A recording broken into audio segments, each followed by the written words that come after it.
Hey man, I just seen the craziest thing that I've ever seen in my entire life, man. Bro, I get up to medical and these two dudes get to fighting and it got bad. I had to turn away, I couldn't even look. The humble dude that wasn't even trying to fight ended up just totally thrashing the dude that had all the mouth. I'm trying to told you, it was like a scene from a scary movie. Dude was just beating him and stomping him, and he just wouldn't stop, man. He wouldn't stop, man. And that dude's hands and feet is like weapons, man. That's how bad he beat that man. And the dude that got beat, I don't know if he's gonna make it through this, bruh.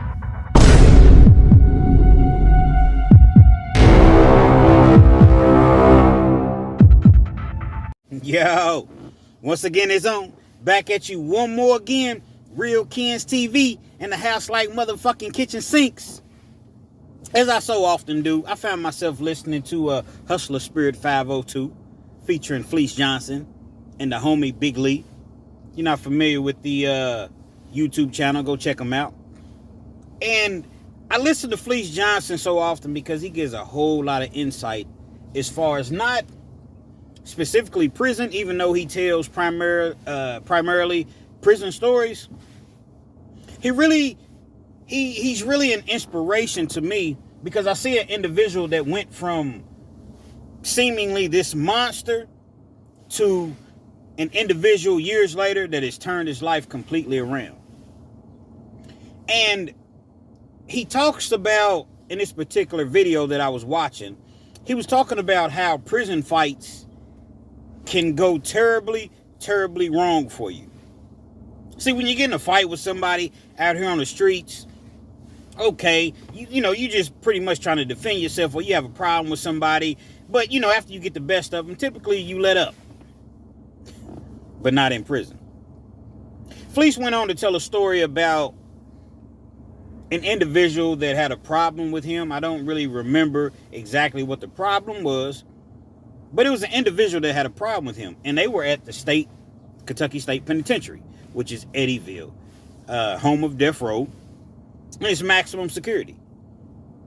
And so the dude had a problem with Fleece, and Fleece told him, like, look, bro, I don't even got no problem with you. You know, evidently they must have been cool before, because Fleece told him, like, look, man, I actually kind of like the dude, man. You know what I'm saying? I kind of like you, man. I don't got no problems with you like that, man. We can talk this out, or we can agree to disagree, but respectfully, let's just let this go, bro. I'm not scared of you. You not scared of me. Dude wasn't trying to hear that. He wasn't trying to let it go. So once Fleece understood that, man, this is getting ready to go bad real quick.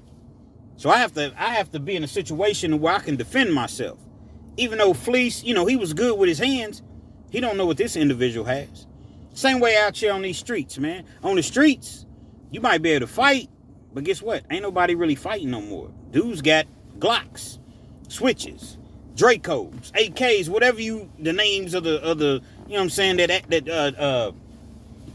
what do you want to call it? I gotta be YouTube friendly. Chipes. Dudes got all type of things that'll take you straight out while you relying on your fist. So the same way in the penitentiary. Y'all rock with me. Fleece, I don't know exactly how he went about doing it, but he said he broke the toilet and broke some things off in the cell. And it's documented that Fleece is known for, with his bare hands, breaking things that the average human couldn't break. Pulling the cell doors and pulling the bunks off the walls. The bunks are like bolted, and I don't understand how he did that. And kicking it off the wall until it just, I don't understand. But it's documented that Fleece Johnson, during his days of incarceration, his early days in particular, was an absolute monster. He figures out a way to make him a weapon. He makes him a weapon. He calls it an ice pick. That just sounds, ooh, an ice pick. Just imagine if you go up to somebody and, what's up, man? You got a problem? Nah, I'm not trying to hear none of that, man. We gonna get it in right now. And they pull out a big ass ice pick. Whoa, bro. Oh, no. Let's talk this out. That's how I would be. So Fleece said that when the cells pop, you know, when the cell doors open, he came out of his cell. The dude, as promised, approached Fleece. As he approaches Fleece, Fleece allows him to get close to him. not too close, but closer to him. And he pulls out that ice pick. When he pulls that ice pick out, the dude takes off running. Fleece starts chasing. Don't run now. What you running for? What you running for? You talked all this stuff to me. You said you was gonna do this. I try to squash the situation. I try to let it go. But what you running for? You a tough guy, right? Fleece said he chased him. Ended up chasing him down. Got him to the ground and iced him several times. Fleece said the dude ended up living. I believe Fleece said the dude ended up living. I'm quite sure he did, because if he didn't, then they would have hit him with the serious charge, murder charge. So Fleece, he explained why he went on to do that. Now, for you all that have never been to penitentiary, never stepped foot in a jail, that is the reason why I break down certain things in my stories. So I've had people as of late in my comments, oh man, you don't got to break everything down. You don't got to explain every single thing. Yes, I do. Because for one, what is the rush? I'm Mr. 30 minutes or better, man. Guaranteed to give you a story that's 30 minutes or longer. Now, if you want me to come on here and tell these same stories, I can give them to you and take me about 12, 13 minutes. But now, for the people that's going to work, that's at work, that's on the way from work, having trouble sleeping, just trying to lay down and take a nap, or just want a good old-fashioned, true penitentiary story, that's who I do it for. So, Fleece went on to explain that in a fight in prison, I'm going to try to take my man out. This is what Fleece's words, not my words. Fleece Johnson's words. I'm going to try to take my man out for the simple fact that he's going to try to take me out. See, I had an OG, man. Rest in peace, Shy. Shy was a vice lord. He's from Chicago, man. Shout out to Chicago. Shout out to the vice lords. Shout out to everybody, man. And even though I wasn't a member of that organization, if you will, him and I was like this. And he used to tell me all the time, he say, Kens, the reason that I rock with you is because a lot of times you got neutrons. A neutron is somebody that's not affiliated. You got neutrons that always try to get up under me, because he was a general. You know what I'm saying? He had the 5 stars or whatever. He was a general. So you got neutrons that always try to get up under me simply for protection, simply for respect, simply for, having a car to rock with. A car in penitentiary is just a crew, a clique, gang, whatever you want to call it. You got some people that's going to have your back. He said, bro, not one time have you ever asked to be initiated or even expressed an interest in being initiated with the vice lords. And I was just like, bro, I rock with you, man. You know what I'm saying? Me and him, we play chess together all the time. We argue. We go over our cases together, law cases or whatever, play basketball, play poker. I taught him how to play poker. Like, we was just genuinely cool. And as I mentioned, he was just like, nah, he said, that's just odd. I was just like, bruh, it's just not my thing. I wasn't doing it on the streets, so I don't really feel the need to come in here and do it. You see what I'm saying? So, he would tell me these things all the time, but the main thing that I really, really remember him telling me, and this is the reason that I brought him up, he said, bruh, you got to know how to use these when you locked up. Even if you lose, you got to know how to use these to protect yourself. And the goal in a fight is to end the fight as quickly as possible.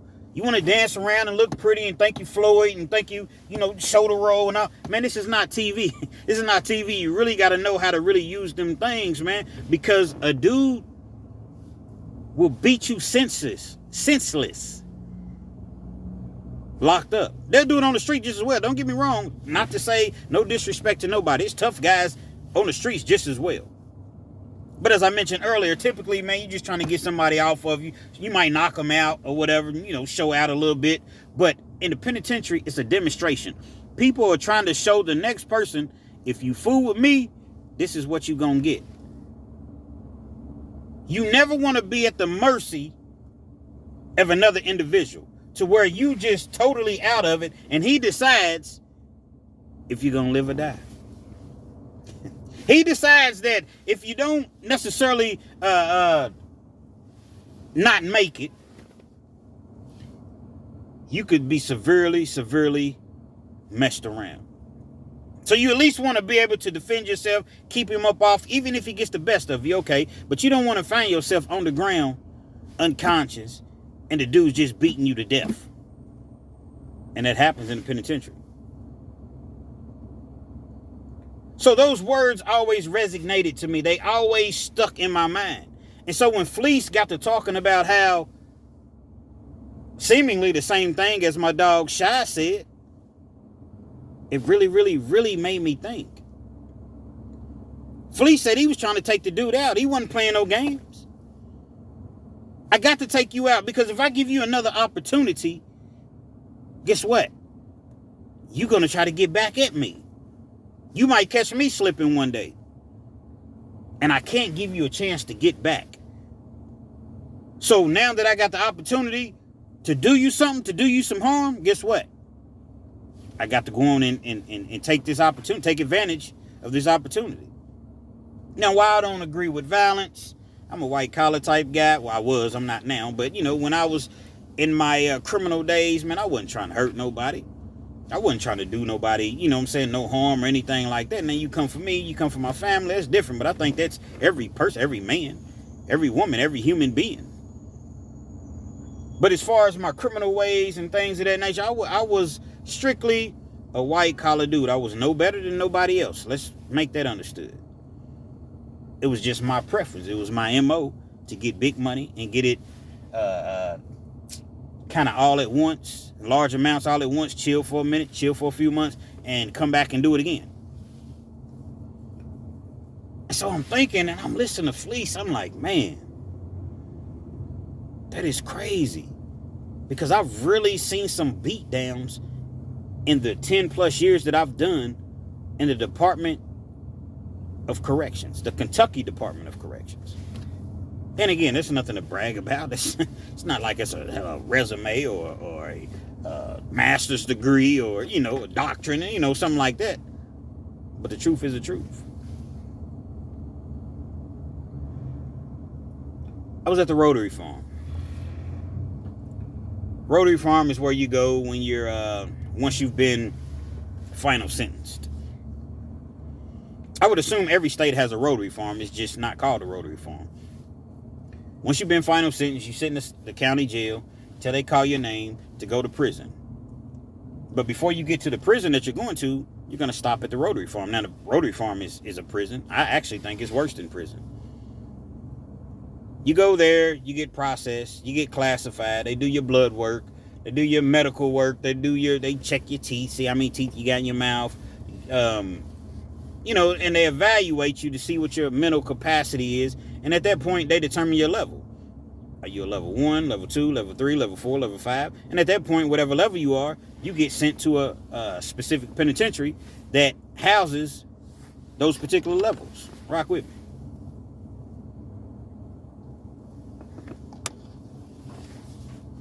And so you may be at the Rotary Farm for 30 days, 60 days.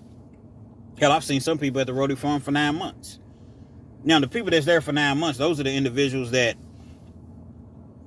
they're going to higher level prisons. Prison is a business. Don't get it misconstrued. Yeah, you lock the bad guys up, but prison is more so a business. And so, oftentimes, the beds are full. So if the beds are full and you're a level 4 in all the level 4 prisons, or the prisons that house level 4, see how I looped that and came back, and you get the gist of it. Until there's a bed open, there's bed space, you're going to sit at that Rotary Farm. The Rotary Farm, you get 1 hour a day in rec. You're in a 100-man cell, 100-man dorm, rather. You got 3 or 4 phones. You got 2 microwaves. You got maybe 2 JPay machines. JPay machines, just you can get on there and correspond with your peoples and send letters or send emails, and they can send you emails. You got maybe 5 toilets, 5 sinks. You got a shower, probably, I don't know, hose 10 people at a time. And That's pretty much one television, and that's pretty much what it is.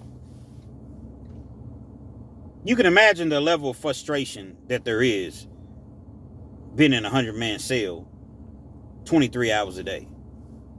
Now, oftentimes when you first arrive at the Rotary Farm, you're happy because you're so happy to get out of that county jail. You just can't believe it. You're ecstatic.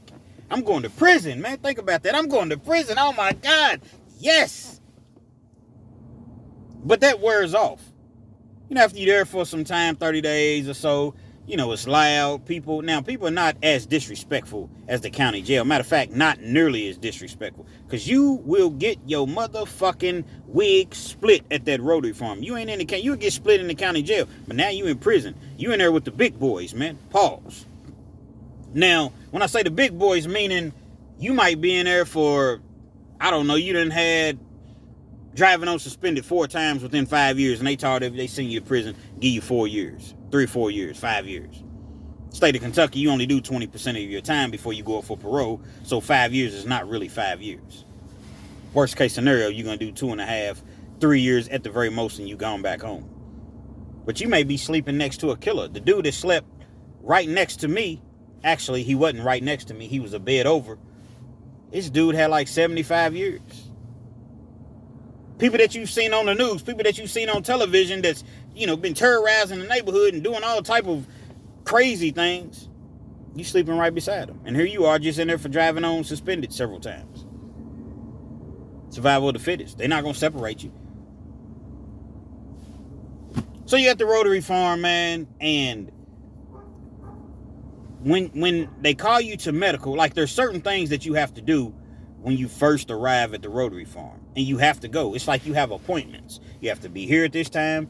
Later on, you have to be at this particular location, orientation. You got to go to medical 2 or 3 times. You got to go over here to see your caseworker. There's all type of things that you initially have to do. That first week that you arrive at the Rotary Farm, you're never really going to get any sleep because they calling your name constantly. They call me up to medical. So I'm walking up to medical or whatever. You go up to the door. Like I said, you're in a 100-man dorm. You knock on the window. The COs, they in a guard's booth, and it's kind of like it's one guard's booth, and it's in the middle. So all the cells are surrounding the guard's booth. So you got A, B, C, D. It's kind of like a circle around the guard's booth. Hey, put my ID up. They pop the door. Man, I gotta go medical. I gotta go to medical, man. They let you out. You go to medical. I'm walking up to medical. As I'm walking up to medical, I see 2 dudes, and they're kind of like walking towards each other. You got one dude. He's quiet. He ain't really saying anything. Both black dudes. Relatively the same size. Probably, I don't know, if I had to take a guess,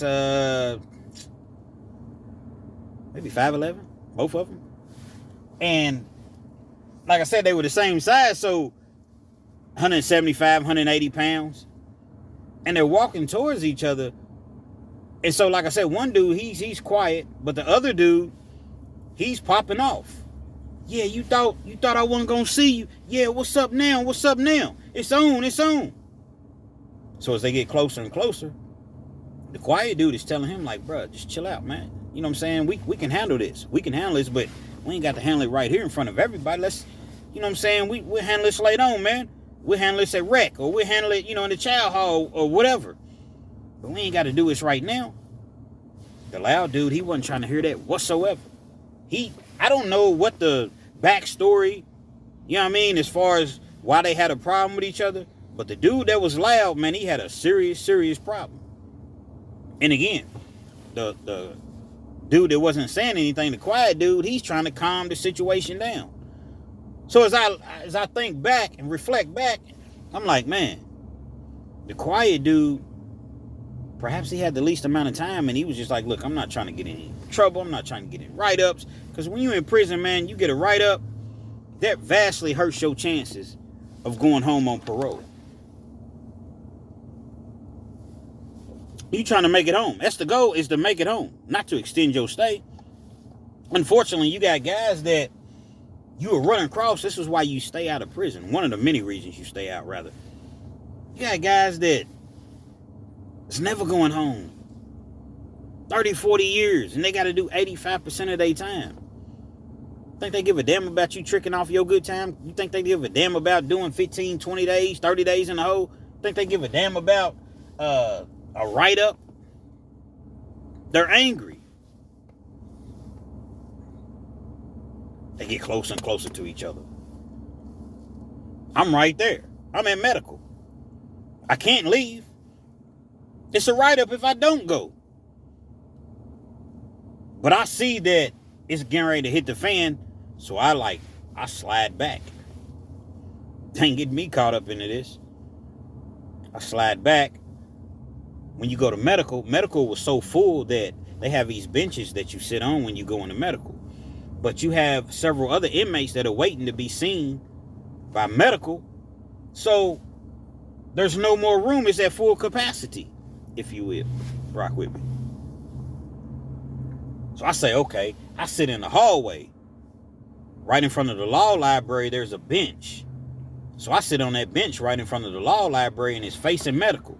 That way I can see as the people, come out, I can go inside at some point.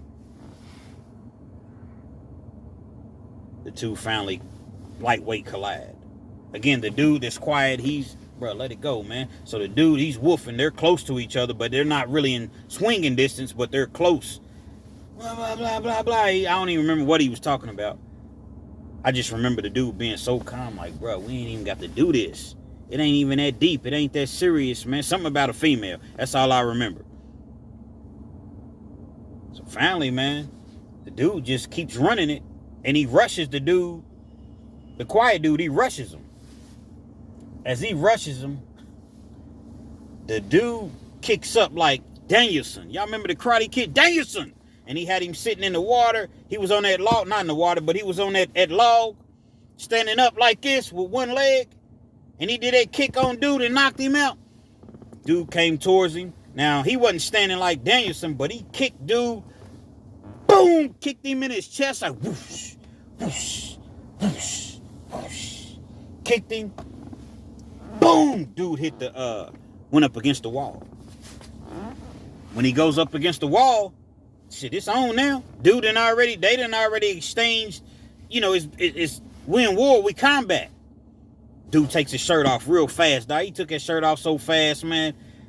It was like, y'all remember Hulkamania, all my little Hulkamaniacs, dude, and he would tear his shirt off the Hulkster. He didn't tear his shirt off, but he took it off so fast, it was very similar to that, and he takes his shirt off.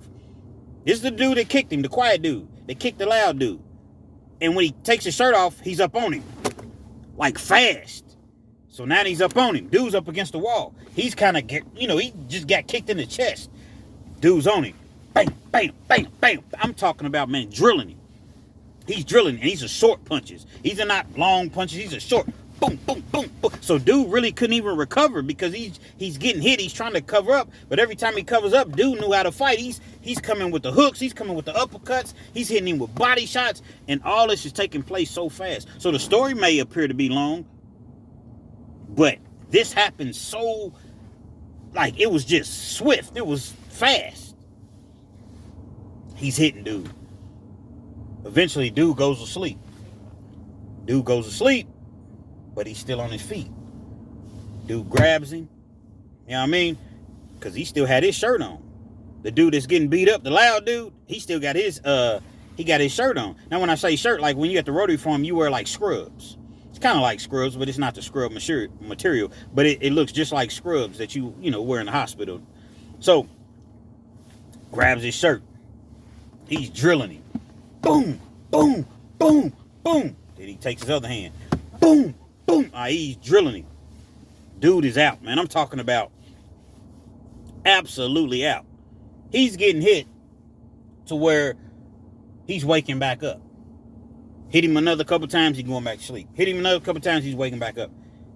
It's a lot of people standing around watching, but they're not making it obvious that they're watching. See, in prison, you never make a fight obvious because that alerts the police. It alerts the people, oh, what's going on? It has to be something going on. So although they may not see the actual fight, They see a group of people hanging around, so they know that it's action.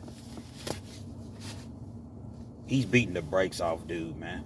I'm talking about, I'm sitting there like, oh my God. I ain't never seen nothing like this, man. I ain't never seen nobody get beat. I didn't see some people get beat, but this is my first time. You see what I'm saying? This is my first time at the Rotary Farm. I ain't never seen nothing like this. Beating dude senseless. Dude's out. He kind of slides down the wall. He's sitting up against the wall like this. Now he's you know, he's sitting down like on his butt kind of. He's like this. This how he is. One would think, okay, he beat him up, it's over with. Dude's busted up his blood. He had on a blue, his uniform was blue. Blood everywhere, man. I mean, there's blood on the floor. Dude is leaking, man. But you can't really see his face because at the time, like I said, it wasn't over. Nah, I'm about to put down a cold demonstration. Dude backs up. Probably 5 feet. Nah, I say about 6, 7 feet. Runs. Boom! Kicks him again, man. Kicks him, wakes him up. Dude is out of it. Grabs him by the back of his hair. Dude had like braids. Told you, bitch, motherfucker. I mean, he's drilling him, and you can just hear it. A couple people's around like, come on, bro, man, let it go, man. The police is coming. So his partner ended up coming up to medical.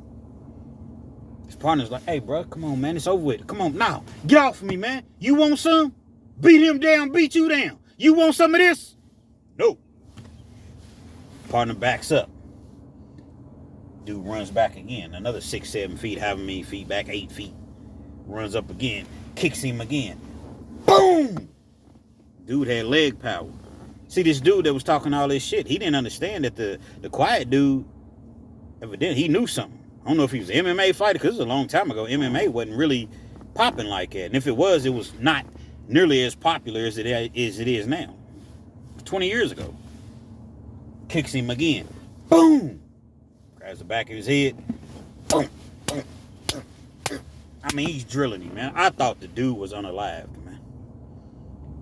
Finally, Signal 7, whatever the because they have like different signals to, you know, if it's a fight, if it's a medical emergency, if it's, you know, whatever. Signal 7, medical, Signal 7. Police run out of, man, they come out of nowhere, man. Like somebody done just, you know, robbed a bank or some shit. They come out of nowhere, man. Ride with me. They come in. They subdue the suspect. You know how police talk. They subdue the suspect. Nah, they tell him, you know, they grab him up or whatever. They got the mace. They walk around with these fire extinguishers on their hips. Basically, that's what they look like. They're bear spray, pepper spray, but they look like fire extinguishers. They come in. Dude don't really want to get sprayed or whatever. And they don't spray him. Oftentimes, they will spray you anyway, but they don't spray him. They cuff him. You know, he turns around. They cuff him up or whatever. He got blood on his hands, but he's, you know what I'm saying, and he got that look in his eye like the eye of the tiger. Dun, dun, dun, dun. You know what I'm saying? Like he had the real eye of the tiger, you know, look in his eye. Dude is out. Dude done felt slumped all the way over now. Like, first you went from this to he's out. He's unconscious. Dude is beat. The brakes is beat off of him. They call medical or whatever. They taking the quiet dude off. As they taking him to the hole, he walked past us and says, if he dies, he dies. He didn't really say that. I just seen Rocky last night, man. I always kind of wanted to say that, man. But nevertheless, they bring in medical. Dude was beat so bad, they had to send everybody back to their cells. Forget medical, forget everything right now. Now, when I say forget medical, as far as the individuals such as myself that was waiting on medical, they sent everybody back to their cells. They ended up having to take dude to the outside hospital, not the infirmary, not the local hospital. See, the Rotary Farm is in LaGrange, Kentucky, so they got like a small hospital, but that hospital only is capable of handling certain, things that's going on, certain injuries. They had to fly him. To the closest hospital. So I would say that would be the University of Louisville. I would just guess. Because LaGrange, Kentucky, I would say that he went to the University of Louisville Hospital. Just guessing. And obviously, I never seen that dude ever again. I never seen either one of them ever again. But I know the scene was so horrific. I got to the point to where I wasn't even really trying to watch. I wasn't trying to watch anyway. I don't really like things I don't like sceneries like that. Like it's crazy because one of my favorite movies in the whole world is Texas Chainsaw Massacre. But yet there are certain scenes that I really can't watch. You see what I'm saying? It looked like a scene from Texas Chainsaw Massacre. I mean, he punished that dude, man. Punished him so bad. And what Fleece said, it all kind of resonates. Fleece and my partner, Shy. Once again, rest in peace, Shy. Everything that they ever said is true. In prison, somebody, and like I said, it don't necessarily have to be prison because you got people out here on the streets that'll do that to you. Somebody will beat you to death. I mean, this dude, just think if medical didn't come as quickly as they came. Now, even though the story was a longer story, this happened very, very quickly. But just imagine if medical didn't come for another, or not medical, but the police didn't come for another minute. I believe dude was trying to take him out, man. I honestly believe that he would have unalived that dude if he didn't unalive him with his bare hands and his feet, man. See, at the Rotary Farm, they give you what's called state boots. And your state boots, they're just, they were produced and made by Bob Barker. Bob Barker's punk ass. And so he has all type of prison products. Soap, toothpaste, shaving cream, razors, things of that nature. So you got these black boots that they give you. And while you're at the Rotary Farm, you can't buy tennis shoes or whatever, so you got these black boots on. So just imagine getting kicked in your face, in your head, in your ear, or whatever, with some boots, man. Imagine being to the point to where you're just totally at another man's discretion, and he decides what he's going to do with you. He decides how bad he wants to hurt you. He decides possibly if you're going to live or not live. It's a demonstration. It goes down. Because if I put this demonstration down, all this anger that I have, it's aggression. My girl ain't been calling me. She done left me. I ain't heard from my kids. These people done gave me 10, 15 years in the pen. I'm in here and I'm broke. I ain't got no money. And everything else that comes along with being locked up. And you want to try me? And I even gave you a pass several times and told you, like, bro, it ain't that serious. Okay, you want to fight? Let's do it on a different platform, a different stage, if you will. We ain't got to do it right here. But you pushed his hand to the point to where he had to defend himself. You charged him. You got within his ranges, what do you call it? I'll just call it swinging range. That's not what I was looking for, but same thing. You violated his space, so what am I supposed to do? So now once I kick you, whoosh. That's how it was too. Now on its own, ain't no sense of me stopping now. I don't have no weapon or anything like that, so how am I gonna get punished more for beating the brakes off of you unless I unalive you and me kicking you? It's going to be the same punishment. I guess this is his thought process. Some people have a switch, man. And once that switch is up, man. It ain't not going to stop, man. So even though I made that joke and said, he looked at us and if he dies, he dies. Even though he didn't say that with his facial expression, with his eyes, that's seemingly what he was saying. You shouldn't have messed with me. I didn't want to do this to you, bro. I wasn't afraid of you when I was being humble. I'm trying to change my life. I'm trying to change my ways. But at the same time, I know what I'm capable of doing. I'm afraid of what I'm going to do to you. I'm not afraid of you. I'm afraid of what I'm going to do to you. Because I know what I know. You just don't know what I know. And it was bad, man. It was bad. Now, when a situation like that happens, you know, the yard goes on lockdown. They have to do an investigation. They have to go through and see who was all around. They try to get a statement from people that was around. Me, I backed up, man. Like I said, I backed up, but I couldn't help but see it. But it was a couple times I just lowered my head, man. I couldn't watch it. It was horrific. It was horrific. That is the worst beatdown that I've ever seen in my life. And I honestly believe that if the police didn't come within the next minute, dude was going to really... Because at any given time, like, he had his hair. Remember I said he had braids. Man, he could have just smashed his head into the wall, into the ground. He could have done any of that. And I believe that was going to follow. Youngsters. Anybody, really. But, you know, primarily my channel, I focus, you know, I try to talk to the youngsters and let them know. Stay out of prison, man. Them guns that you got on the streets. Them Dracos, them switches. Whatever you call it. They're not coming into prison, man. Every once in a while you'll see a story. Inmate sneaks a gun into the prison, but that's... it's not very typical. Evidently, something had happened on the streets prior to that situation.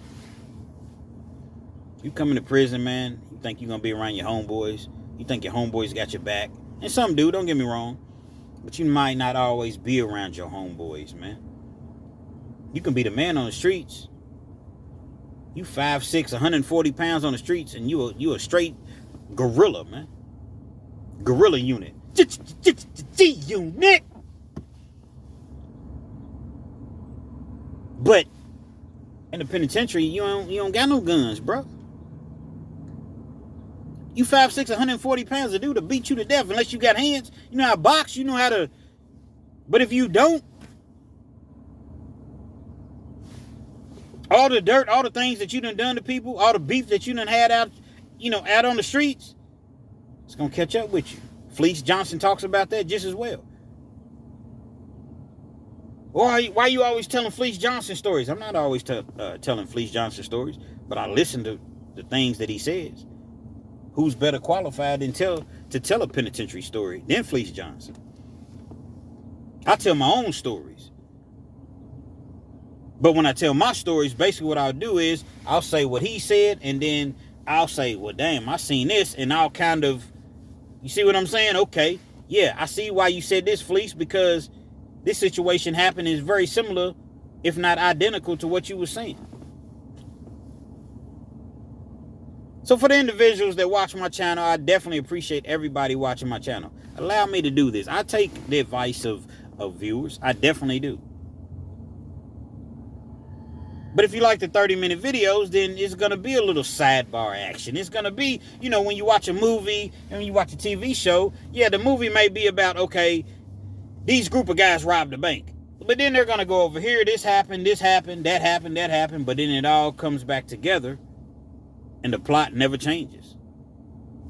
These group of guys robbed the bank. Just what I do. It's how I tell my stories, man. Hopefully the people, will continue to support me and rock with me and enjoy my stories. But the people that don't, hey, perhaps I'm not the channel for you.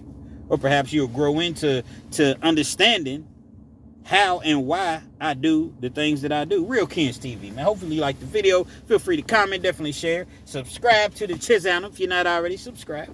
And be sure to hit that post notification. So anytime I bring you this action and this heat, guess what? You're amongst the first to receive. I'm hyped now, man. Anybody say anything silly to me, man, we going in today, man. Nah, I'm just playing. I'm just playing. Because the dude that was talking that stuff is the one that got the brakes beat off of him. And I want to keep my brakes. Pause.